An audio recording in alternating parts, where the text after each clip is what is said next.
Hello everyone, this is Ram Babu. Welcome to Success Journey TV channel. School assistant biological science prepare అయ్యేటటువంటి DSA aspirants అందరికి కూడా intermediate first year సంబంధించినటువంటి జువాలజీలో మనకి morning కొన్ని క్లాసులు మనం కొన్ని వర్గాల గురించి డిస్కస్ చేసామండి. పోరిఫెరా, తర్వాత సిలెంట్రేటా వర్గం గురించి డిస్కస్ చేసాము. దీని తర్వాత వర్గము టీనోఫెరా. మరి ఇది టీనోఫెరా అనేటటువంటి నిడేరియాలతో అతి సన్నిహిత సంబంధం కలిగినటువంటి జీవులుగా చెప్పవచ్చు. ఇది చాలా చాలా ఇంపార్టెంట్ అండి. నిడేరియా లేదా సిలెంట్రేటా వర్గంతో అతి సన్నిహిత సంబంధం కలిగినటువంటి జీవుల్ని గుర్తించండి అని అడుగుతాడండి. టీనోఫెరా అండి, ఇంపార్టెంట్ ఇది. టీనోఫెరా జీవులు సాధారణంగా సీ వాల్నట్స్ అంటారు. ఇవి వాల్నట్ షేప్లో ఉన్నాయి కాబట్టి, లేకపోతే దువ్వెన ఆకారంలో ఉంటాయి కాబట్టి సీ జెల్లీస్, కోంబు జెల్లీస్, లేకపోతే సీ గూస్ బెర్రీస్ అని చెప్తారండి, లేకపోతే సీ వాల్నట్స్ అంటారు. చాలా చాలా ఇంపార్టెంట్ పేరుని గుర్తుపెట్టుకుంటే టీనోఫెరాకి సంబంధించినటువంటి జీవులన్నింటినీ కూడా మనకి సీ వాల్నట్స్ లేదా కోంబు జెల్లీలు లేదా సీ గూస్ బెర్రీస్ అనేటటువంటి పేరుతోటి వీటిని పిలవటం జరుగుతుంది. నెక్స్ట్ ఇవన్నీ కూడా కేవలం సముద్ర జలాల్లోనే నివసిస్తాయి. విస్తరిత జీవులు, వలయ సౌష్టం కలిగినటువంటి జీవులు, మనకి నిడేరియా జీవుల్లాగా కణజాల స్థాయి కలిగినటువంటి జీవులు. వీటి శరీర బాహ్యతలం మీద 8 వరసలు కలిగినటువంటి శైలికామయ కంకా ఫలకాలు ఉంటాయండి. ఇది ఇంపార్టెంట్. వీటి శరీరం మీద 8 వరసలతో కూడినటువంటి శైలికామయ కంకా ఫలకాలు, కోంబు ప్లేట్స్ అనేవి ఉంటాయండి. అందుకే వీటిని కోంబు జెల్లీస్ అని చెప్తున్నారు. చాలా చాలా ఇంపార్టెంట్ బిట్ ఇది, గుర్తుపెట్టుకోండి. కోంబు ప్లేట్స్ అనేటటువంటివి ఏ వర్గానికి చెందినటువంటి జీవుల్లో ఉంటాయని అడుగుతారు. టీనోఫెరా వర్గానికి చెందినటువంటి జీవుల్లో కంకాకార ఫలకాలు లేదా కోంబు ప్లేట్స్ అనేవి మనకి కనిపిస్తుంటాయి. ఇవి 8 వరుసల్లో కనిపిస్తూ ఉంటాయి. ఇది ఇంపార్టెంట్. ఇవి గమనానికి ఉపయోగపడతాయి. అందువల్ల వీటికి టీనోఫెరా అనేటటువంటి పేరు కూడా రావడం జరిగింది. వీటిలో దంశ కణాలు అనేవి ఉండవండి, కానీ వీటిలో మాత్రం ఒక జెల్లీ లాంటి, జిగురు లాంటి పదార్థం అనేది దీంట్లో కనిపిస్తూ ఉంటుంది. ఈ కణాలని లాసో కణాలు లేదా కోలోబ్లాస్ట్ కణాలు అంటారు. ఇవి కూడా చాలా చాలా ఇంపార్టెంట్ అండి. ఈ క్రింది వాటిలో ఏ సమూహంలో లాసో కణాలు లేదా కోలోబ్లాస్ట్ కణాలు ఉంటాయి అని అడుగుతాడండి. టీనోఫెరా వర్గంలో ఉన్నటువంటి కణాలు ఇవి. జిగురు లాంటి జిగురుని ఉత్పత్తి చేసేటటువంటి కణాలు ఏవి అని కూడా అడగవచ్చు అండి. లాసో కణాలు లేదా కోలోబ్లాస్ట్ కణాలు అనేవి ఇవి జిగురు లాంటి పదార్థాన్ని, గ్లూ లాంటి పదార్థాన్ని విడుదల చేస్తాయి. ఇది ఆహారాన్ని పట్టుకోవడానికి ఉపయోగపడుతుంది. జారిపోకుండా ఉండడానికి జిగురులాగా దాంట్లో ఆహారం అనేది ఆహారపు జీవి పట్టుకోవడానికి ఉపయోగపడుతుంది. జీర్ణక్రియ కణబాహ్యంగా కణాంతస్థంగా జరుగుతుంది. దీంట్లో తర్వాత టీనోఫెరా జీవుల్లో జీవసందీప్తి, బయోల్యూమినెసెన్స్ అంటారు కదా, ఈ జీవసందీప్తి అనేది బాగా కనిపిస్తూ ఉంటుంది. ఇది ఇంపార్టెంట్ బిట్ అని గుర్తుపెట్టుకోండి. ఈ క్రింది వాటిలో ఏ వర్గానికి చెందినటువంటి జీవుల్లో జీవసందీప్తి ఉంటుంది అని అడగడానికి అవకాశం ఉంటుందండి. గుర్తుపెట్టుకోండి, టీనోఫెరా వర్గంలో జీవసందీప్తి అనేది ఉంటుంది. చెప్తాం కదా, జీవసందీప్తి అంటే మనకి ఏంటి అంటే ఈ జీవులన్నీ కూడా వాటి శరీరం నుంచి కాంతిని బయటికి ప్రసరింపజేస్తూ ఉంటాయి. అందుకే వీటిని జీవసందీప్తి అంటారు.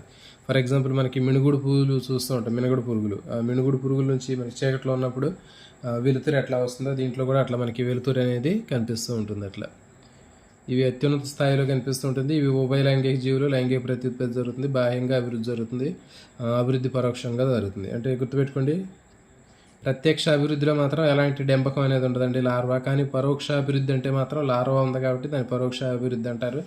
దీంట్లో మరి పిండాభివృద్ధిలో మనకి సీడిపిడ్ డెంపకం అనేది ఉంటుంది. సీడిపిడ్ లార్వా చాలా చాలా ఇంపార్టెంట్ అండి. టీనోఫెరా వర్గానికి చెందినటువంటి లార్వాని గుర్తించండి అంటాడు. మరి ఇచ్చేటటువంటి దాంట్లో మెరాసీడియం, స్పోరోసిస్ట్, రీడియా, సీడిపిడ్, ఇట్లా మనకి రకరకాల పేర్లు ఉంటాయండి.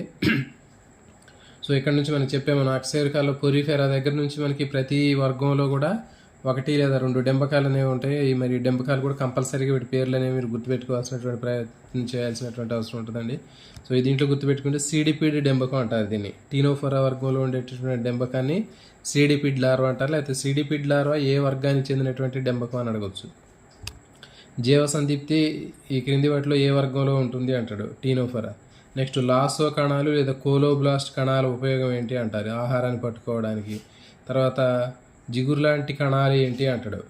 మనకి టీనోఫెరాలో జిగురు లాంటి పదార్థాన్ని ఉత్పత్తి చేసే కణాలు ఏంటి అంటే లాసో కణాలు లేదా కోలోబ్లాస్ట్ కణాలు. తర్వాత శరీరంలో 8 వరుసలు కలిగినటువంటి శైలికామయ కంకాకార ఫలకాలు కలిగినటువంటి నిర్మాణాలు ఏ వర్గంలో ఉంటాయంటే టీనోఫెరా వర్గంలో ఉంటాయి. కంకాకార ఫలకాలు లేదా కోంబు ప్లేట్లు ఉండటం వల్ల వీటికి మనకి పేరు రావడం జరిగింది. వీటికి కోంబు జెల్లీస్ అని పేరు రావడం జరిగిందండి. సో ఇది దీనికి సంబంధించిందండి. ఈ లార్వాలు గుర్తుపెట్టుకోండి. సిడిపిడ్ లార్వా అనేది చాలా చాలా ఇంపార్టెంట్. మీకు ఎటువంటి మనకి ఫ్లూరోబ్రాంకియా సంబంధించినటువంటిది ఇది. ఎగ్జాంపుల్ ఫ్లూరోబ్రాంకియా హర్మిఫోరా. ఇక్కడ చూడండి, దేహం 8 వరుస శైలికామే కంకా ఫలకాలు అనేవి ఉంటాయి. ఇట్లా మనకి 1 2 3 4 5 6 7 8. సో ఈ విధంగా 8 కంకాకార శైలికలు కలిగినటువంటి ఫలకాలు అనేవి ఉంటాయి. మరి ఫ్లూరోబ్రాంకియా హర్మిఫోరా ఇవి ఇంపార్టెంట్ గుర్తుపెట్టుకోండి ఇవి. నెక్స్ట్ వచ్చి టీనోఫరా వర్గీకరణ. టీనోఫరాలో 2 విభాగాలు ఉంటాయండి, టెంటాక్యులేటా, నూడా. మరి టెంటాక్యులేటాలో మనకి ప్రౌఢజీవుల్లో 2 ప్రతిముఖ స్పర్శకాలు ఉంటాయి. అబోరలో టెంటకిల్స్ ఉంటాయి. ఎగ్జాంపుల్ ఫ్లూరోబ్రాకియా, టీనోఫ్లానా. సో ఇవి టెంటాక్యులేటా. వీటిలో 2 ప్రతిముఖ స్పర్శకాలు అనేవి కనిపిస్తాయి. నెక్స్ట్ రెండవది నూడా. దీంట్లో డెంబక జీవుల్లో స్పర్శకాలు అనేవి ఉండవు. ఎగ్జాంపుల్ బేరో. టెంటాక్యులేటా అంటే ఫ్లూరోబ్రాంకియా, టీనోఫోరా. నూడా బేరో అని గుర్తుపెట్టుకోండి. అంటే నూడిల్స్ తినడానికి బేరం ఆడాడు అన్నట్లు గుర్తుపెట్టుకోండి. నూడిల్స్ తినేటప్పుడు వాటిని అతను బేరం ఆడాడని గుర్తుపెట్టుకోండి. ఓకేనా. నెక్స్ట్ ఇదండి. దాని నెక్స్ట్ ప్లాటిహెల్మింథిస్. ప్లాటిహెల్మింథిస్ తీసుకున్నట్లయితే మరి ప్లాటిహెల్మింథిస్ సంబంధించినటువంటి జీవుల్లో మనకి ఇవి మధ్య త్వచం కలిగినటువంటివి, ద్విపార్శ్వ సమూహం నమూనా కలిగినటువంటి జీవులు. వీటిలో దేహం పృష్ఠోదర తలాలు గానించి ఉంటుందని చెప్పాము మనం. బల్లపరుపు జీవులు అని చెప్పాము మనం. తర్వాత ఎక్కువగా మానవుడితో సహా చాలా జంతువులు పరాన్న జీవులుగా జీవిస్తూ ఉంటాయండి. ద్విపార్శ్వ సౌష్ఠవాన్ని కలిగి ఉంటాయి. చూడండి, ఇట్లా మనకి ఇట్లా కట్ చేస్తే, పూర్వ ప్రాంతాల నుంచి ఇట్లా కట్ చేస్తే మనకి ఎడమ కుడి 2 సమానమైన అర్ధభాగాలు వస్తే దాన్ని ద్విపార్శ్వ సౌష్ఠవం అంటారు. ఈ యాంగిల్ తప్ప మనకి ఏ యాంగిల్లో కత్తిరించినా కానీ రాదండి. ఇట్లా కట్ చేసినా కానీ లేకపోతే ఇట్లా కట్ చేసినా కానీ రాదు. కేవలం పూర్వ ప్రాంతాలు కలిపేటటువంటి అక్షం గుండా మనం కట్ చేస్తే 2 కుడి ఎడమ భాగాలుగా వస్తేనే దాన్ని ద్విపార్శ్వ సౌష్ఠవం అంటారు. ఈ ద్విపార్శ్వ సౌష్ఠవం కలిగినటువంటి మొట్టమొదటి జీవులు అండి, చాలా చాలా ఇంపార్టెంట్. ద్విపార్శ్వ సౌష్ఠవం కలిగినటువంటి మొట్టమొదటి జీవులు ఏవి అంటే మనకి ప్లాటిహెల్మింథిస్ అండి. సిలింట్రేటలు మనకి వలయ సౌష్ఠవం అని చెప్పాం కదా. నెక్స్ట్ వీటిలో ద్విపార్శ్వ సౌష్ఠవం కలిగిన జీవులు, త్రిస్తరిత జీవులు, శరీర కుహర రహిత జీవులు చెప్పాం కదా. మనకి శరీర కుహరం అనేది ఉండదని చెప్పాం. ఇది శరీర కుహరం అంటే ఏంటని చెప్పాం మనం. శరీర కుడ్యానికి ఆహార నాళానికి మధ్య ఇది ఆహార నాళం, ఇది శరీర కుడ్యం. ఈ రెండింటికి మధ్యలో ఉండే ఈ స్పేస్ ఏదైతే ఉందో ఆ స్పేస్ మన శరీర కుహరం అని చెప్పాము. మరి ఆ శరీర కుహరం మొత్తం కూడా మధ్య భ్రూణ కణజాలం లేదా మీసోగ్లి అనేటటువంటి కణజాలంతో ఫిల్ అయి ఉంటుందండి. సో ఆ విధంగా ఫిల్ అయి ఉంది కాబట్టి దీన్ని ఏమని చెప్తున్నారంటే శరీర కుహర రహిత జీవులు అని చెబుతున్నారు. అంటే శరీర కుహరం అనేది దీంట్లో ఉండదు. తర్వాత అవయవ స్థాయి వ్యవస్థీకరణ ప్రదర్శిస్తుంది దీంట్లో. చూడండి, ఇంతకుముందు మనకి అవయవ స్థాయి అనేటటువంటిది లేదని చెప్పాం. సిలింట్రేటాలో కణజాల స్థాయి మాత్రమే ఉంటుందని చెప్పాం. కణజాల స్థాయి. పొరిఫెరాలో ఓన్లీ కణస్థాయి మాత్రమే. పొరిఫెరాలో మనం తీసుకున్నట్లయితే పొరిఫెరాలో అనేక కణాలు ఉంటాయి, బహుకణ జీవులే, కానీ కణాల స్థాయికి మాత్రమే, అంటే కణజాలాలు ఏర్పడలే. తర్వాత సిలింట్రేటా తీసుకున్నాం, బహుకణ జీవులే, కానీ వీటిలో మాత్రం కణజాల స్థాయికి ఏర్పడింది. తర్వాత దీంట్లో కణజాల తర్వాత ఇది అవయవ స్థాయికి ఏర్పడింది. అంటే ఏంటి, కొన్ని కణజాలాలు కలిస్తే ఒక అవయవం ఏర్పడద్దని చెప్పినాం కదా. సో ఈ విధంగా అవయవ స్థాయికి చెందినటువంటి జీవులుగా వీటిని చెబుతారు. దేహంలో నిజమైనటువంటి కండి భావనం కనపడదు. బయటకు చూడటానికి ఇట్లా మనకి కండితాల్లాగా కనిపిస్తుంటాయి. ఫర్ ఎగ్జాంపుల్ ఇట్లా మనం తీసుకున్నాం అనుకోండి, ఒక కండితాల్లాగా కనిపిస్తాయి, కానీ అది బయట మాత్రం ఉంటుందండి, లోపల అంతర్గతంగా ఉండదు. కానీ కొన్నింటిలో విద్యాఖండితాన్ని ప్రదర్శిస్తాయి, విద్యాఖండీ భవనాన్ని ప్రదర్శిస్తాయి. తర్వాత ఇవి మధ్యస్థ శీర్షతను ప్రదర్శిస్తాయి, అంటే శరీరం అనేది కొంచెం డెవలప్ అయి కనిపిస్తూ ఉంటుంది. ఈ జీవులో ఏకదిశాగమన మార్గాలు, పరాన్న జీవులు కొక్యాలు, శోషకాలు ఉంటాయి. ఇంపార్టెంట్ అండి ఇది. ఇవి కొక్యాలు శోషకాల ద్వారా అతిథేన అంటి పెట్టుకుంటాయి. నెక్స్ట్ జీర్ణ వ్యవస్థలో నోరు మాత్రమే ఉంటుంది. దీంట్లో నోరు మాత్రమే మనకి కనిపిస్తుంటుంది. దీంట్లో కూడా మనకి ఇంకా దీంట్లో పాయు అనేది ఇందులో కూడా అభివృద్ధి చెందలేదండి. నిడేరియా జీవుల్లో కూడా మనకి నిడేరియా తీసుకుంటే దాంట్లో మనకి జఠర ప్రసరణ కుహరం ఉంటుందని చెప్పాము. స్పేసు జఠర ప్రసరణ కుహరం అనేది ఉంటుంది, కానీ దాంట్లో పాయు అనేది ఉంటుందని చెప్పాము. ఇదే నోటి ద్వారా ఆహారం వచ్చింది, ఇదే రంధ్రం ద్వారా బయటికి పోద్ది. అయితే దీంట్లో కూడా మరి ఈ సిలింట్రేటా జీవుల్లో నోరు మాత్రం ఉంటుంది, కానీ పాయు అనేది ఉండదు. ఇంపార్టెంట్ అనేది. నెక్స్ట్ నాడీ వ్యవస్థ మితంగా ఎదిగి మెదడులో మస్తిష్క నాడీ సందులు నాడీ దండాలు కలిసి నిచ్చెన ఆకారంలో ఉంటుంది. సో ఇదంతా అడగడు కానీ మీకు నిచ్చెన ఆకారపు నాడీ వ్యవస్థ దేంట్లో ఉంటుంది అని అడుగుతారు. ఇంపార్టెంట్ అండి. నిచ్చెన ఆకారంలో ఉండేటటువంటి నాడీ వ్యవస్థ అనేది దేంట్లో ఉంటుంది అంటే మనకి ప్లాటిహెల్మింథిస్లో నిచ్చెన ఆకారంలో ఉన్నటువంటి నాడీ వ్యవస్థ అనేది ఉంటుంది. తర్వాత వీటిలో ప్రత్యేకమైనటువంటి విసర్జన కోసం జ్వాలా కణాలు అనేవి ఉంటాయండి. ప్రాథమిక వృక్కాలు, ఇది చాలా చాలా ఇంపార్టెంట్. మనం గతంలో కూడా మనం నేర్చుకున్నాం, 10th క్లాస్లో కూడా ఉంటుంది కాబట్టి గుర్తుపెట్టుకోండి. జ్వాలా కణాలు అనేవి క్రింది వాటిలో ఏటి విసర్జక అవయవాలు అంటే మనకి ప్లాటిహెల్మింథిస్. ఒక్కోసారి వర్గం అడగవచ్చు, లేకపోతే ఆ వర్గంలో ఉన్నటువంటి జంతువు పేరు అడగవచ్చు. బెద్దె పురుగులో ఉన్నటువంటి విసర్జక అవయవం ఏది అంటాడు, లేకపోతే ప్లాటిహెల్మింథిస్లో ఉన్నటువంటి విసర్జక అవయవం ఏది అంటాడు. కాబట్టి ఇక్కడ జ్వాలా కణాన్ని గుర్తుపెట్టుకోండి. ఇవి ప్రాథమిక వృక్కాలు. నాడీ వ్యవస్థ అనేది నిచ్చెనలాగా ఉంటుంది. ల్యాడర్ షేపులో ఉన్నటువంటి నాడీ వ్యవస్థను కలిగినటువంటి ఏది అంటే మనకి ప్లాటిహెల్మింథిస్. ఇది మెదడు మస్తిష్క నాడీ సందులు నాడీ దండాలని కలిగి, మస్తిష్క నాడీ సందులు ఫర్ ఎగ్జాంపుల్ ఇట్లా మనకి నాడీ సందులు నాడీ దండాలు కలిగి ఇటువంటి చూడడానికి ఒక నిచ్చెనలాగా కనిపిస్తూ ఉంటుంది ఇట్లా. కాబట్టి ఇది ఇదంతా అవసరం లేదు. నిచ్చెన ఆకారపు నాడీ వ్యవస్థ దేంట్లో ఉంటుంది అంటే ప్లాటిహెల్మింథిస్లో ఉంటుంది. సో ఇది దీనికి సంబంధించిందండి. నెక్స్ట్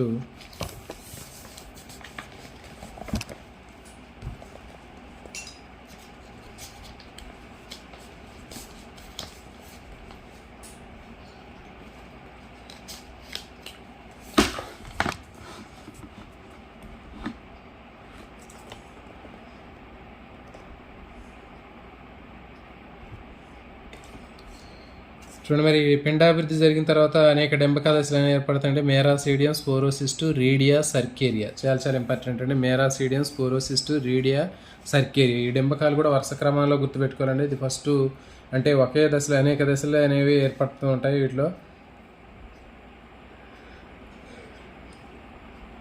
దీంట్లో మొదటిది మేరాసీడియం, తర్వాత స్పోరోసిస్టు, తర్వాత రీడియా, తర్వాత సర్కేరియా. 4. అయితే దీంట్లో మీకు వరుసగా ఇచ్చి మనకి ప్లాటిహెల్మింథిస్లో ఉన్నటువంటి లార్వాల వరుస క్రమాన్ని గుర్తించడం అంటారు. అంటే డెవలప్మెంట్లో మేరాసీడియం తర్వాత స్పోరోసిస్ట్ వచ్చింది, దీని తర్వాత రీడియా వచ్చింది, రీడియా తర్వాత సర్కేరియా వచ్చింది. సో దీంట్లో మనకి చూడండి గుర్తుపెట్టుకోవడానికి ఏంటంటే సిస్టు అనగానే ఇక్కడ మనకి 2 అనే పదం వచ్చింది. సో కాబట్టి మీ స్పోరోసిస్టు అంటే 2 అని గుర్తుపెట్టు. స్పోరోసిస్ట్నే స్పోరోసిస్టు అని అంటాను. అంటే 2 అంటే 2. నెక్స్ట్ రీడియా, ఇందులో 3 లెటర్లు కనపడుతున్నాయి కాబట్టి ఇది రీడియా 3. నెక్స్ట్ సర్కేరియా అంటే 4, 1 2 3 4, చర్కేరియా అని గుర్తుపెట్టుకోండి. సర్కేరియా అని చర్కేరియా అని గుర్తుపెట్టుకోండి. 4 అంటే 4. సో ఇట్లా గుర్తుపెట్టుకున్న తర్వాత మొదటిది మేరాసీడియం. సో కాబట్టి ఇట్లా మీకు వరుసలో రకరకాలైనటువంటి వరుసలు ఇచ్చి కూడా అడుగుతాడండి. ఇంపార్టెంట్ ఇది. Miracidium, sporocyst, redia, cercaria. కొన్ని జీవులు బహుపిండతను ప్రదర్శిస్తాయండి. Example liver fluke. బహుపిండతన అంటే ఒకటి కంటే ఎక్కువ పిండాలు అనేవి తయారవుతాయి. దీన్ని బహుపిండత అంటారు. లివర్ ఫ్లూక్ బహుపిండతకి ఎగ్జాంపుల్ అండి. ఈ క్రింది వాటిలో బహుపిండతను ప్రదర్శించే జీవిని గుర్తించండి అంటే లివర్ ఫ్లూక్. ఎగ్జాంపుల్ మనకి ప్లనేరియాలో పునరుత్పత్తి అధికంగా ఉంటుంది. చూడండి, మరి ప్లనేరియాని మనం ముక్కలకి కత్తిరిస్తే ప్రతి ఒక్క మొక్క నుంచి మనకి ఒక కొత్త జీవి అనేది ఏర్పడుద్ది. ఇట్లా డుగేసియా కూడా ఎట్లా ఉంటుందండి. ప్లనేరియా, డుగేసియా కూడా ఎట్లా ఉంటాయి. ఇవి స్వేచ్ఛా జీవులు. డుగేసియా కానీ ఉంటాయి, ఇంకా ప్లనేరియా కానీ మట్టిలో నివసించేటటువంటి స్వేచ్ఛా జీవులు. టీనియాసోలియం అనేది మనకి బెద్దె పురుగు. టీనియాసోలియం అనేది బెద్దె పురుగు. తర్వాత ఫ్యాషియోలా హెపాటికా. ఈ ఫ్యాషియోలా హెపాటికా అనేది గొర్రెల్లో ఉంటుందండి. గొర్రెల్లో మనకి ఉండేటటువంటి పరాన్నజీవి. సిస్టోసోమా హెమటోబియం, తర్వాత డుగేసియా. సో ఇవన్నీ కూడా మనకి ఎగ్జాంపుల్స్ దీనికి. దీంట్లో లార్వా స్టేజ్లు ఇంపార్టెంట్ అని గుర్తుపెట్టుకోండి. నెక్స్ట్ ఇప్పుడు మనకి ప్లాటిహెల్మింథిస్ సంబంధించినటువంటి వర్గీకరణ గురించి చూద్దామండి. ప్లాటిహెల్మింథిస్ వర్గంలో మనకి 3 విభాగాలు అనేవి ఉంటాయండి. చాలా చాలా ఇంపార్టెంట్ దీంట్లో. మనకి టర్బల్లేరియా, ట్రెమటోడా, సిస్టోడా. సో ఈ 3 కూడా మనకి ఇంపార్టెంట్. ఒక్కో దాని గురించి చూద్దాం. చూడండి, టర్బల్లేరియా తీసుకున్నట్లయితే దీంట్లో స్వేచ్ఛా జీవులు ఉంటాయండి. ఇంతకుముందు చెప్పాం కదా, దీంట్లో పరాన్న జీవితాన్ని కాకుండా స్వేచ్ఛగా జీవితం గడిపేటటువంటి స్వేచ్ఛా జీవులు ఉంటాయి. దేహం అనేది ఎలాంటి ఖండితాలు లేకుండా ఉంటాయి. చూడండి, ఇట్లా మనకి ప్లెయిన్గా కనిపిస్తుంటాయి, ఖండితాలు లేకుండా ఆకులాగా. తర్వాత దేహ కుడ్యంలో శైలికలు, శ్లేష్మాన్ని ఏర్పరిచేటటువంటి రాప్డైట్స్ అనేటటువంటివి ఉంటాయండి. ఇవి చాలా చాలా ఇంపార్టెంట్. శైలికల్ని శ్లేష్మాన్ని విడుదల చేసేటటువంటి రాబ్డైట్స్ అనేటటువంటి నిర్మాణాలు మనకి ప్లాటిహేలియం దిశలు ఏ వర్గంలో ఉంటాయి అని అడుగుతారంటే టర్బల్ ఏరియా చాలా ఇంపార్టెంట్ అండి, గుర్తుపెట్టుకోండి. తర్వాత ప్రత్యక్ష అభివృద్ధి జరుగుద్ది. తర్వాత లైంగిక ప్రత్యుత్పత్తుల ద్వారా పిండాభివృద్ధి పరోక్షంగా ఉంటుంది. కొన్ని జీవుల్లో స్వేచ్ఛగా ఇదేటటువంటి ముల్లర డెంబకం ఉంటుంది. ఇది ఇంపార్టెంట్ అండి మనకి. సో దీంట్లో మీరు మొత్తానికి గుర్తుపెట్టుకునేది ఏంటంటే టర్బల్ ఏరియాలో ఉన్నటువంటి జీవులు స్వేచ్ఛా జీవులు, ఇది ఒకటి గుర్తుపెట్టుకోవాలి.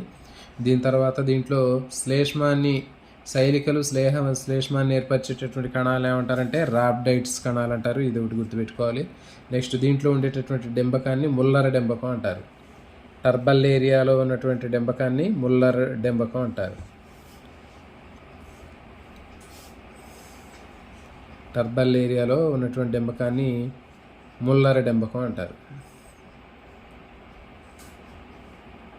ఎగ్జాంపుల్ డుగేసియా కన్వాల్యూటా, ఇంపార్టెంట్ అండి, ఇవి గుర్తుపెట్టుకోండి. నెక్స్ట్ రెండవది ట్రెమటోడా తీసుకున్నట్లయితే ఇవి ఫ్లూక్స్ అంటారు, వీటిని లివర్ ఫ్లూక్స్, బ్లడ్ ఫ్లూక్స్ అంటారు కదా, అలాంటివి మొత్తం కూడా ఈ ఫ్లూక్స్ అన్నీ కూడా ట్రెమటోడాలో ఉంటాయి. ఇవి మానవుడితో సహా ఇతర జంతువుల్లో కూడా ఇవి పరాన్న జీవితానికి కలిపి దేహాన్ని కప్పి మందమైన అవభాసం టెగ్మెంట్ ఉంటుంది.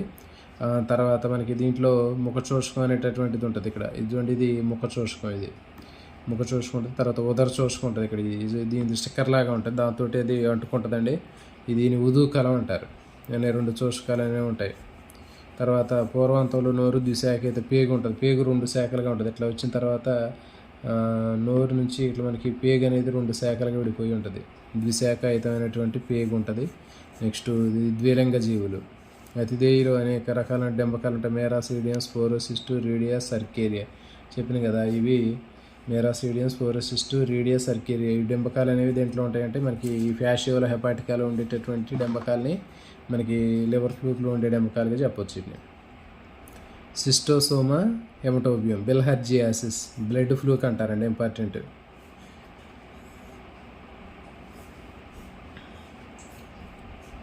సో ఇవి దీనికి సంబంధించిందంటే గుర్తుపెట్టుకుంటే ట్రెమటోడాలో మనకి ఇవి ఆకులాగా ఉంటాయండి. ఇప్పుడు ఫర్ ఎగ్జాంపుల్ ఇది ఎట్లా ఉంది, త్రికోణాలో ఉంది. సో కాబట్టి ట్రెమటోడా అంటే ఇక్కడ మనకి త్రిమితి అనేటటువంటి పదం కనిపిస్తుంది. త్రిమితీయ అనేటటువంటి పదం కనిపిస్తుంది చూడండి. ట్రెమటోడా అంటే త్రిమితి అనేటటువంటి పదం కనిపిస్తుంది. TRIMI ట్రెమటోడ్ అంటే త్రిమితి అనేటటువంటి పదం కనిపిస్తుంది. అంటే ఇక్కడ మనకి ట్రెమటోడ్ అంటే త్రిమితీయ ఆకారంలో ఉంటాయని అర్థం. అంటే ఇట్లా మనకి ఇట్లా ఈ ఆకారాన్ని మనకి కొంచెం చేస్తే మనకి ఈ త్రిమితీయ షేప్లో కనిపిస్తూ ఉంటుంది. కాబట్టి ఇట్లా గుర్తుపెట్టుకోండి, త్రిమితీయ జీవులు ట్రెమటోడా జీవులు ఆకారంలో ఉంటాయి. ఫ్యాషియోలో హెపాటికా, సిస్టోసోమా హెమటోబియం, బిల్హార్జియాసిస్ అండి, ఇంపార్టెంట్. నెక్స్ట్ ఇది సిస్టోడా. సిస్టోడా తీసుకున్నట్టయితే సిస్టోడాలో మనకి ఇవన్నీ కూడా వీటిని బద్దె పురుగులు అంటారండి. ఇవి ఎక్కువగా వీటిని బద్దె పురుగులు మొత్తం కూడా సిస్టోడాలో ఉంటాయి. ఇవి అంతర్పరాన్న జీవితాన్ని గడుపుతుంటాయి. బహుకేంద్రక లక్షణం కలిగినటువంటి టెగ్మెంట్తో కప్పినటువంటి బాహ్యచరం ఉంటుంది. టెగ్మెంట్ దేనికోసం ఉపయోగపడుతుంది అంటే రక్షణ కోసం ఉపయోగపడుద్ది. మిథ్యా ఖండీభవనాన్ని ప్రదర్శిస్తాయి ఇవి. అంటే బయటికి ఖండితాల్లాగా కనిపిస్తుంటాయి కానీ అంతర్గతంగా ఇవి నిజమైనటువంటి ఖండీభవనం అనేది కాదు ఇది. నెక్స్ట్ స్కోలెక్స్లో కొక్యాలు శోషకాలు అనేవి ఉంటాయండి. కొక్యాలు శోషకాలు అనేటటువంటి మనకి ఇట్లా కనిపిస్తుంటాయి. ఫర్ ఎగ్జాంపుల్ ఇట్లా ఉంటే మనకి కొక్యాలు శోషకాలు అనేవి మనకి ఇట్లా కనిపిస్తూ ఉంటాయి. ఓకేనా, ఇవి హుక్స్ సక్కర్స్ ఉంటాయి. తర్వాత ఇవి అతిథేయని అంటిపెట్టుకోవడానికి ఉపయోగపడతాయి. బోత్రీడియంలో మనకి ఆకు లాంటి బాహ్య వృద్ధులు కనిపిస్తుంటాయి, అంటిపెట్టుకోవడానికి ఉపయోగపడతాయి. దీంట్లో నోరు జరణాలం అనేది ఉండదు. తర్వాత ద్విలింగ జీవులు జీవ చరిత్ర సంక్లిష్టంగా ఉండే అతిథేయులు జరుగుతుంది. పిండాభివృద్ధి పరోక్షంగా ఉంటుంది. సిస్టీ సర్కస్ డెంబకం, ఇది ఇంపార్టెంట్ అండి. దీంట్లో సిస్టోడాలో మనకి సిస్టీ సర్కస్ డెంబకం ఉంటుంది, పేరులోనే ఉందండి, ఇక్కడ ఏం కన్ఫ్యూజ్ లేదు, గుర్తుపెట్టుకునే పని లేదు. సిస్టీ సర్కస్ అంటే సిస్టోడాలో ఉండే డెంబకమే సిస్టీ సర్కస్. దీన్ని తిత్తి పురుగు అని కూడా అంటారండి, బ్లాడర్ వామ్ అంటారు. తిత్తి పురుగు లేదా బ్లాడర్ వామ్ అంటారు, గుర్తుపెట్టుకుంటే ఇంపార్టెంట్. దీంట్లో మనకి ఏం గుర్తుపెట్టుకోవాలంటే సిస్టోడాలో ఉండే బెద్ద పురుగుల్ని సిస్టోడాలో చేర్చారు. శరీరం మొత్తం కూడా మందమైనటువంటి టెగ్మెంట్ అనేటటువంటి పొరతో కప్పబడి బహుకేంద్ర స్థితిలో ఉంటుంది. విద్యా ఖండీభావన ప్రదర్శిస్తుంది. కుక్యాలు శోషకాలు ఉంటాయి అదేని అంటి పెట్టుకోవడానికి. ఓకేనా. తర్వాత ఆకులాంటి నిర్మాణాలు ఉంటాయి కొన్నిటిలో, బోత్రీడియంలో. తర్వాత లార్వాలో సిస్టీ సర్కస్ డెంబకం అనేది ఉంటుంది. ఎగ్జాంపుల్ టీనియా సోలియం పంది బెద్దె పురుగు, ఎకైనోకోకస్ గ్రాన్యులోజా కుక్క బెద్దె పురుగు. నెక్స్ట్ టీనియా సాజినేటా, టీనియా సాజినేటా అనేది ఆవు బెద్దె పురుగు అండి. టీనియా సోలియం అనేది పంది బెద్దె పురుగు, టీనియా సాజినేటా అనేది ఆవు బెద్దె పురుగు. తర్వాత ఎకైనోకోకస్ గ్రాన్యులోజా అనేది కుక్క బెద్దె పురుగు, కుక్క మాంసం తినేవాళ్ళు ఉంటారు కదా వాళ్ళ నుంచి వచ్చేది ఇది. ఆవు మాంసం తినేవాళ్ళ నుంచి వచ్చేది టీనియా సాజినేటా. తర్వాత పంది మాంసం తినేవాళ్ళ నుంచి వచ్చేది టీనియా సోలియం. తర్వాత ఇంకా చేపలు కూడా ఒకటి ఉంటుందండి, దాని పేరు వచ్చి మేబీ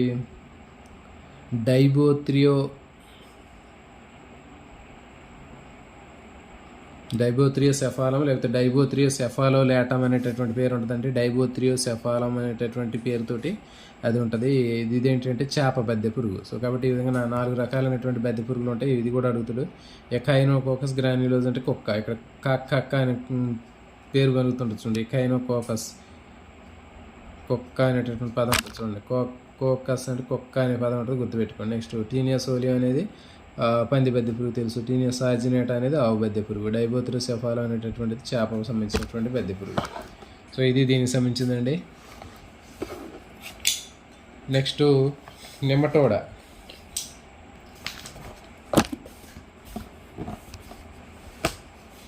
నెమటోడా తీసుకున్నట్లయితే మరి నెమటోడాలో కూడా మనకి పేరులోనే ఉంది. వీటిని ఆస్క్ హెల్మింథిస్ అని కూడా చెప్తుంటారండి. అంటే నెమటోడా నెమాటి హెల్మింథిస్ అంటారు కదా, నెమాటి హెల్మింథిస్నే షార్ట్కట్లో మనకి నెమటోడా అని పిలుస్తున్నారు. దీన్ని ఆస్క్ హెల్మింథిస్ కూడా అని చెప్తూ ఉంటారు. ఆస్క్ హెల్మింథిస్ అనే పేరుతో కూడా వీటిని పిలుస్తూ ఉంటారు. తర్వాత దీంట్లో మిథ్యా శరీర కుహరం ఉంటుంది. ఏకమార్గ ఆహార నాళంలో నాళం అనేటటువంటిది ఉంటుంది. ఇది చాలా చాలా ఇంపార్టెంట్ అండి. ఏకమార్గ ఆహార నాళం అంటే ఏంటి, ముందుకు పోయినటువంటిది మళ్ళీ అంటే అదే డైరెక్షన్లో పోతుంది కదా, మళ్ళీ రివర్స్లో రాదు. ఇటువంటి దీంట్లో నోరు ఉంటుంది. తర్వాత పాయు అనేటటువంటిది పూర్తిగా అభివృద్ధి చెంది ఉంటుందండి. సో కాబట్టి నాళంలో నాళం అంటే శరీర కుడ్యం మొత్తం ఒక నాళంలాగా ఉంటే ఇది పేగు అనుకుందాం. ఇది నోరు, ఇది శరీర కుడ్యము, ఇది ఆహార నాళం. అంటే నాళంలో నాళం అనేటటువంటిది ఇదే కాన్సెప్ట్ దేంట్లో ఉంటుందంటే నెమటోడా అంటారంటే గుర్తుపెట్టుకొని, చాలా చాలా ఇంపార్టెంట్. నాళంలో నాళం అనేటటువంటిది ఏ వర్గంలో ఉంటుంది అంటే మనకి నెమటోడాలో ఉంటుంది. మిథ్యా శరీర కుహరం కలిగినటువంటిది ఏది అంటే నెమటోడా. మిథ్యా శరీర కుహరం అనేది ఉంటుంది దీంట్లో. మిథ్యా శరీర కుహరం అంటే చెప్పాం కదా, ఇది ఆహార నాళము. తర్వాత ఇది శరీర కుడ్యం. శరీర కుడ్యాన్ని ఆహార నాళానికి మధ్య ఉండే స్పేస్ని మనకి శరీర కుహరం అని చెప్పిన. ఈ శరీర కుహరం అనేది మిథ్యా శరీర కుహరం అని చెబుతున్నాం. ఎందుకంటే దీంట్లో ఎలాంటి ఉపకళాకణ ఆంత్రవేషణం అనేటటువంటి పొర అనేది లేదు కాబట్టి దీన్ని మిథ్యా శరీర కుహరం అంటున్నారు. ప్లాటి హెల్మింథిస్లో ఉండదండి, అసలు ఖాళీయే ఉండదు. ఇది మొత్తం బోటరాయిల్ దీంట్లో మనకి మధ్య భ్రూణ కణజాలం లేదా పేరంకాయమాతో ఫిల్ అయి ఉంది కాబట్టి అసలు అది శరీర కుహర రహితం అంటున్నారు ప్లాటి హెల్మింథిస్. నెమటోడాని మిథ్యా శరీర కుహర జీవులు అంటారండి. తర్వాత వీటి గురించి తీసుకున్నట్లయితే నెమటోడా అడ్డుకోతలో వర్తులాకారంగా ఉంటుంది. అంటే ఇట్లా మనకి ఒక తాడులాగా ఉంటాయి ఇవన్నీ కూడా, అందుకే వీటిని గుండ్రటి పురుగులు అంటున్నారు. కొన్ని స్వేచ్ఛాజీవులు ఉంటాయి, కొన్ని మొక్కలు, జంతువులు, జలచరాలు పరాణ జీవితాన్ని గడుపుతాయి. గుండ్రటి పురుగులు అవయవ వ్యవస్థీకరణను ప్రదర్శిస్తాయి. చెప్పాం కదా, అవయవ స్థాయి వ్యవస్థీకరణ అనేది దీంట్లో కూడా ఎక్కడి నుంచి ఉంటుంది మనకి. ప్లాటి హెల్మింథిస్లో ఉంటుంది, నెమటోడ్లో కూడా ఉంటుంది. ద్విపార్శ్వ సౌష్టం ఉంటుంది సేమ్ దీనిలాగే. తర్వాత మిథ్యా శరీర కుహరం ఉంటుందని చెప్పాము. త్రిస్తరిత జీవులు అని చెప్పాము. ఇవన్నీ కూడా ఇక్కడ నుంచి ఇవన్నీ కూడా సేమ్ వస్తాయండి. ద్విపార్శ్వ సౌష్టము, మిథ్యా శరీర కుహరము, త్రిస్తరిత జీవులు ఇవన్నీ కూడా మనకి ఇక్కడ నుంచి అన్నిటికీ వస్తాయి. తర్వాత ఆవరించి పారదర్శకం దృఢమైనటువంటి కొల్లాజిన్ అనేటటువంటి ఒక అవభాసన పొర ఉంటుందండి, ఇంపార్టెంట్ మనకి. ఇవి చూసినట్లయితే మనకి ట్రాన్స్పరెంట్గా కనిపిస్తూ ఉంటాయి. ఇవన్నీ కూడా నెమటోడా పురుగులన్నీ కూడా ట్రాన్స్పరెంట్గా కనిపిస్తూ మిర్రర్ లాగా కనిపిస్తూ ఉంటాయి. ఎందుకంటే వీటిలో కొల్లాజిన్తో నిర్మితమైనటువంటి దృఢమైన పారదర్శకమైనటువంటి పొర ఉంటుంది అవభాసిని. సో ఎందుకని మనకి ట్రాన్స్పరెంట్గా కనిపిస్తూ ఉంటాయి. తర్వాత దీంట్లో సిన్షీషియల్ లేదా బహుకేంద్రక బాహ్య చర్మం ఉంటుంది. దీంట్లో సిన్షీషియల్ బాహ్య చర్మం అనేది కనిపిస్తుంటుంది. ఇది అంత పెద్ద ఇంపార్టెంట్ కాదు. తర్వాత కొన్నిట్లో సిన్షీషియల్ లేదా బహుకేంద్రక బాహ్య చర్మం ఉంటుందని ఇంపార్టెంట్ కాదు ఇది. నెక్స్ట్ ఇందులో సంపూర్ణంగా ఆహార నాళం అనేది డెవలప్ అయి ఉంటుంది. నోరు బాగా అభివృద్ధి చెందిన కండర సహితమైనటువంటి గ్రాసనీ పాయువు పాయువు ఉంటాయి. చెప్పాం కదా, నోరు పాయువు అనేది కంపల్సరీగా దీంట్లోనే మొట్టమొదటిసారిగా ఒక పూర్తి స్థాయిలో జీర్ణ వ్యవస్థ అనేది ఏర్పడిందండి. నోరు నుంచి పాయువు వరకు ఉండేటటువంటి భాగాలు అనేవి ఉంటాయి. అంటే పాయువు మొట్టమొదటిసారిగా దీంట్లోనే ఏర్పడింది నోటితో పాటు. ఇంపార్టెంట్ ఇది. విసర్జిక వ్యవస్థలో రేణేటి గ్రంథులు అనేవి ఉంటాయండి, ఇది ఇంపార్టెంట్. నాడీ వ్యవస్థలో పరియాంతర నాడీ వలయం అనేటటువంటిది నాడీ సందులు కలిగి ఉంటాయి, ఇది కూడా ఇంపార్టెంట్. ఏం కాదు, మామూలుగా అడుగుతారు. దేహంలో ఆంఫిడ్స్ పాస్మిడ్స్ ఉంటాయండి, ఇంపార్టెంట్. ఆంఫిడ్స్ పాస్మిడ్స్ అనేవి దేంట్లో ఉంటాయి అని అడుగుతారు. ఇవి దీంట్లో ఉంటాయి, నెమటోడాలో ఉంటాయి. ఆంఫిడ్స్ అంటే ముందుండేటటువంటివి, శరీరం ముందుండేటటువంటి ఆంఫిడ్స్. తర్వాత శరీరానికి పరాంతంలో ఉండేవి పాస్మిడ్స్, పేర్లో ఉంది. ఆంఫిడ్స్ అంటే యాంఫీ అంటే మనకి లేకపోతే ఆంఫిడ్స్ అనేటటువంటి దాంట్లో ఆ అనేటటువంటి లెటర్ ముందు ఉంది కాబట్టి అది ముందు భాగం అని గుర్తుపెట్టుకోండి. పాస్మిడ్ అంటే పా అంటే పరాంతం అని గుర్తుపెట్టుకోండి. తర్వాత ఈ విధంగా ఆంఫిడ్స్ అనేవి పూర్వాంత భాగంలో ఉంటాయి, పాస్మిడ్స్ అనేవి పరాంతంలో ఉంటాయి. ఇది పూర్వాంతంలో ఉంటాయి యాంఫిడ్స్, పరాంతంలో ఉండేవి పాస్మిడ్స్. తర్వాత ఏకలింగ జీవులు లైంగిక దురుపగత ఉంటుంది. ఆడజీవులు పొడవుగాను మగజీవి కంటే పెద్దగా ఉంటాయి, గుర్తుపెట్టుకోండి. ఆడజీవులు పొడవుగా ఉండి మగజీవి కంటే పొడవుగా ఉంటాయి. మగజీవులు చిన్నగా ఉండి పరాంతం మేలే తిరిగి ఉంటుంది. దీన్ని బట్టి ఇట్లా గుర్తుపెట్టుకోవచ్చు మనం. మగజీవులు పరాంతం ఉంపు తిరిగి ఉంటే అవస్కర రంధ్రం 1 లేదా 2 సంపర్క కంటకాలు ఉంటాయి. వీటికి గుర్తుపెట్టుకోండి. ఇక్కడ మెలి తిరిగిన తోక, తర్వాత 2 సంపర్క కంటకాలు కలిగినటువంటిది మగజీవి. తర్వాత ఎక్కువగా అండోత్పాదకాలు అంటే ఇవన్నీ కూడా గుడ్లు పెడుతూ ఉంటాయి. ఆస్కారిస్ లుంబ్రికాయిడిస్, కొన్ని అండ శిశుత్పాదకాలు గుడ్లు పెట్టి ఆ గుడ్లు కూడా పిల్లలు తయారవుతాయి లోపలే, శరీరం లోపలే. ఎగ్జాంపుల్ ఉచెరేరియా బ్రాంకాప్టి. తర్వాత పిండాభివృద్ధి ప్రత్యక్షంగా కానీ పరోక్షంగా జరుగుతుంది. ఏర్పడే పిల్లలు ప్రౌఢజీవులు పోలి ఉంటాయి. పరోక్ష అభివృద్ధిలో 4 డెంబకాలు అనేవి ఉంటాయి. తర్వాత ప్రౌఢజీవులుగా మారతాయి. ఆస్కారిస్, ఉచెరేరియా, అన్కాలిస్టోమా ఎగ్జాంపుల్స్ అండి. సో ఇవి దీనికి సంబంధించినవి. దీంట్లో మీరు గుర్తుపెట్టుకునేది ఏంటి అంటే మనకి నెమటోడాలో నాళంలో నాళం అనేది మోస్ట్ ఇంపార్టెంట్ అండి ఇది. దీని తర్వాత ఏకమార్గ ఆహార నాళం ఇదే. మిథ్యా శరీర కుహరం ఉంటుంది. తర్వాత త్రిస్తరిత జీవులు, ద్విపార్శ్వ జీవులు. తర్వాత శరీరం అనేది అవభాసంతో కొల్లాజిన్తో నిర్మితమైనటువంటి అవభాసం ఉంటే ట్రాన్స్పరెంట్గా ఉంటుంది. సిన్షీషియల్ లేదా బహుకేంద్రక బాహ్య చర్మం ఉంటుంది. నెక్స్ట్ దీంట్లో నోరు బాగా అభివృద్ధి చెంది పాయువు ఉంటుంది, ఇది ఇంకా ఇంపార్టెంట్ కదా. రేనెట్ గ్రంథులు అనేవి ఉంటాయి. పరియాంతర నాడీ వలయం ఉంటుంది, ఇది కూడా ఆంఫిడ్స్ పాస్మిడ్స్ అనేవి ఉంటాయి. తర్వాత లైంగిక తిరుగు మగజీవులు ఉంపు తిరిగిన తోక అవసరం ఉంటుంది. 1-2 సంపర్క కంటకాలు ఉంటాయి. సో ఇవి అండోత్పాదకాలు ఆస్కారిస్. అండ శిశుత్పాదకం ఏదంటే ఉచెరేరియా అండి, గుర్తుపెట్టుకోండి. అండ శిశుత్పాదకాన్ని గుర్తించమంటే ఉచెరేరియా ఇంపార్టెంట్ ఇది. తర్వాత పిల్ల జీవులు అనేవి ఏర్పడి ప్రౌఢజీవులను పోలి ఉంటాయి. పరోక్ష పద్ధతిలో మాత్రం డెంబక దశ ఉండి 4 నిర్మోచనాలు ఉంటాయండి, గుర్తుపెట్టుకోండి ఇంపార్టెంట్. డెంబక దశలో 4 నిర్మోచనాలు అంటే ఏంటంటే వాటిపైన ఉండేటటువంటి పొరను విసర్జిస్తాయి అవి. మనకి పాము కుబుసం విడుస్తుంది కదా, అట్లా కుబుసం విడిచినట్లుగా దీంట్లో కూడా మనకి పైన పొరని స్కిన్ లాంటి దాన్ని రిమూవ్ చేసుకుంటాయి. అట్లా 4 సార్లు నిర్మోచనాలు అనేవి జరుగుతాయి, ఇంపార్టెంట్ ఇది. ఆస్కారిస్, ఉచెరేరియా. తర్వాత నెమటోడాలో ఒక ప్రౌఢజీవిగా ఎదిగిన తర్వాత దేహంలో ఉన్నటువంటి కణాల సంఖ్య ఎప్పుడు స్థిరంగా ఉంటుందండి. కేంద్రకాల సంఖ్య కూడా స్థిరంగానే ఉంటుంది, ఒక బీజ కణాలు తప్ప. సో ఈ పరిస్థితిని ఏమంటారంటే యూటేలి అంటారు. అంటే దేహ పరిమాణంలో పెరుగుదల అనేది కణాల సంఖ్యలో కాకుండా కణాల పరిమాణంలో పెరిగిద్ది. అంటే ఫర్ ఎగ్జాంపుల్ మనకి ఇది ఒక జీవి అనుకుందాం. ఈ జీవిలో మనకి ఇట్లా ఒక 100 కణాలు ఉన్నాయి. సో 100 కణాలు ఉన్నప్పుడు ఇదేమైందంటే ఇది సైజు పెరిగినప్పుడు జీవి పరిమాణం పెరిగింది అనుకుందాం. పరిమాణం పెరిగినప్పుడు ఈ 100 కణాలని 100 కణాలుగానే ఉంటాయి, ఒక్క కణం కూడా పెరగదు. కానీ ఏమైతే అంటే కణాల సైజు అనేది పెరిగింది. ఇది చూడండి, ఈ కణాల సైజు అనేది పెరుగుతుంది. సో కాబట్టి ఇట్లా గుర్తుపెట్టి దాన్ని ఏమంటారంటే యూటేలి అంటారు.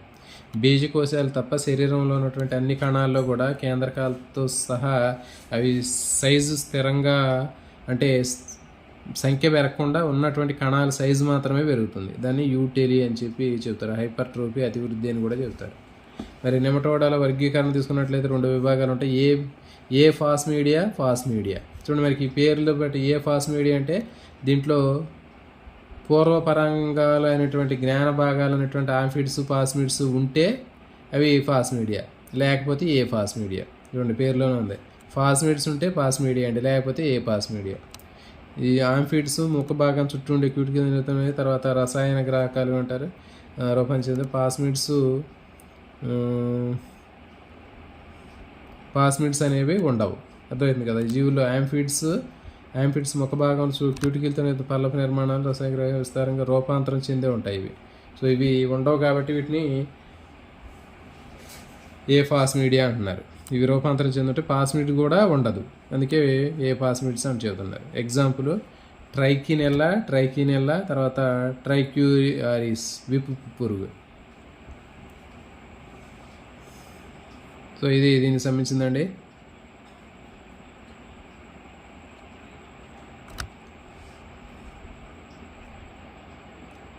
సో దీంట్లో మనకి ట్రైకినెల్లా, తర్వాత ట్రైక్యూరస్ విప్పు పురుగు. ఇక చూడండి పేర్లు జనరల్గా కూడా అడుగుతారండి. కొరడా పురుగు అంటారు. కొరడా పురుగు లేదా విప్పు పురుగు దేన్ని అంటారంటే ట్రైక్యూరస్ అంటారు. ట్రైకినెల్లా పురుగు పేర్లోనే ఉందట. ట్రైకినా అంటే ట్రైకినా పురుగు అంటారు. తర్వాత విప్పు పురుగు అని దేన్ని అంటారంటే ట్రైక్యూరస్ అండి. దీనికి కోడ్ ఏంటంటే విప్ అంటే కొరడా కదా, కొరడా కొడితే దెబ్బలు తగిన తర్వాత దెబ్బలు అనేవి క్యూర్ అవుతాయి కదా. సో క్యూర్ అనే పదాన్ని గుర్తుపెట్టుకోండి. కొరడాతో కొట్టినటువంటి దెబ్బలు క్యూర్ అయ్యాయి అని గుర్తుపెట్టుకోండి. ట్రైక్యూరస్. ఇది మాత్రం ట్రైకినెల్లా అంటే ట్రైకినా. సో దీంట్లో యాంఫిడ్స్ అనేటటువంటివి పూర్వవంతమైనటువంటి నిర్మాణాలు, రసాయన గ్రాహకాలు రూపాంతరం చెంది ఉంటాయండి. విస్తారంగా రూపాంతరం చెంది ఉంటాయి యాంఫిడ్స్ అనేవి రూపాంతరం చెంది ఉంటాయి. పాస్మిడ్స్ అనేవి అసలే ఉండవు. నెక్స్ట్ రెండవది పాస్మీడియా. సో మరి దీంట్లో తీసుకున్నట్టయితే పాస్మిడ్స్ అనేటటువంటివి సరళ యాంఫిడ్స్ అనేవి ఉంటాయి. పాస్మిడ్స్ యాంఫిడ్స్ రెండు కూడా ఉంటాయి. విసర్జక వ్యవస్థ బాగా అభివృద్ధి చెంది ఉంటుంది. ఎగ్జాంపుల్ ఆస్కారిస్, ఎంకైలోస్టోమా అంటే కొంకి పురుగు. ఎంకైలోస్టోమా అంటే ఇక్కడ కొంకి అనే పదం మనకి ప్రొనౌన్స్ అవుతుంటుంది, కొంకి పురుగు. తర్వాత ఆస్కారిస్ గుండ్రటి పురుగు. తర్వాత ఎంటిరోబియస్ వెర్మిక్యులారిస్ పిన్వామ్ అంటారు దీన్ని, ఇంపార్టెంట్ అండి. నెక్స్ట్ ఉచరేరియా పైలేరియా పురుగు, బోధకాలు కలిగించేది పైలేరియా పురుగు అండి, ఇది ఇంపార్టెంట్ గుర్తుపెట్టుకోండి. దీంట్లో పాస్మిడ్స్ అనేవి దీంట్లో ఉంటాయి కాబట్టి వీటిని పాస్మీడియా అంటున్నారు. ఆస్కారిస్ గుండ్రటి పురుగు, నెక్స్ట్ ఎంటిరోబిస్ వెర్మిక్యులారిస్ పిన్వాము, ఉచరేరియా ఫైలేరియా పురుగు. సో ఇవి వీటికి సంబంధించిన ఎగ్జాంపుల్స్ కంపల్సరీ గుర్తుపెట్టుకోవాలండి. 1-2 సార్లు నోట్స్లో రాసుకోండి ఖచ్చితంగా. ఈ క్రింది వాటిలో పాస్మీడియా విభాగానికి చెందినటువంటి జీవిని గుర్తించండి అంటాడు. సో ఇది దీనికి సంబంధించిందండి. నెక్స్ట్ సెషన్లో మళ్ళీ వీలుంటే రేపు మార్నింగ్ ఇంకో సెషన్లో మళ్ళీ నెక్స్ట్ అది లేడానికి కంటిన్యూ చేద్దామండి. అందరికి కూడా all the best. Thank you for watching.